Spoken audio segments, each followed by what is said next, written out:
राधिका गांव की एक साधारण सी लड़की थी।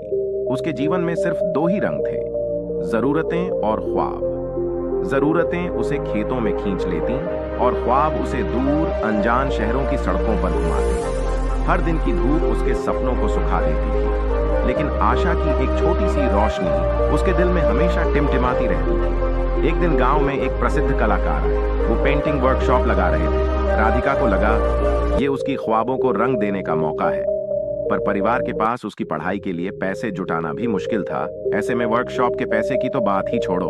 हताश नहीं होकर राधिका ने कलाकार से गुजारिश की। उसकी आंखों में जुनून देखकर कलाकार ने राधिका की मदद का फैसला किया।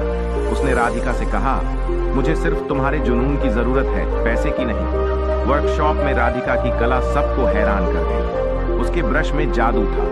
वो साधारण से कैनवास पर अपनी आशाओं को रंगती थी। उसकी पेंटिंग्स गांव की जिंदगी को बयां करती थीं, जमीन से जुड़ी खुशियों को, पसीने की महक को। एक दिन एक बड़े शहर की आर्ट गैलरी राधिका की कलाकृतियां देखने आई। राधिका के नाम की चर्चा पूरे शहर में फैल गई। अब वो अपने गांव की नहीं बल्कि दुनिया की कलाकार थी। उस सफलता के साथ राधिका ने कभी अपने गांव की जमीन को भुलाया नहीं। उसने वहां एक आर्ट स्कूल खोला, जहां गरीब बच्चों को सिखाया जाता है कि रंगों से सपने बुनना कैसे होता है। राधिका की रश्मियां अब जरूरतों के अंधेरे को मिटा रही थीं, नए कलाकारों को जन्म दे रही थीं। राधिका की कहानी हमें 3 महत्वपूर्ण सबक सिखाती है। हमें हार नहीं माननी चाहिए, चाहे कितनी ही मुश्किलें हों। हमारे जुनून को कम नहीं होने देना चाहिए। जैसा हम सोचते हैं वैसा बनते हैं।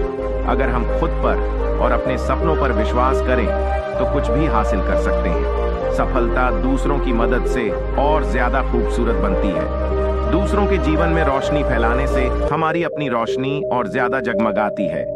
आपको कौन सी जिंदगी जीनी है, ये चुनाव आपका है। राधिका की कहानी सिर्फ एक कहानी नहीं बल्कि एक उम्मीद है, एक प्रेरणा है।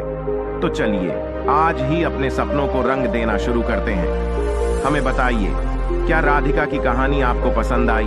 क्या आपकी भी कोई ऐसी कहानी है जो दूसरों की जिंदगी बदल सकती है?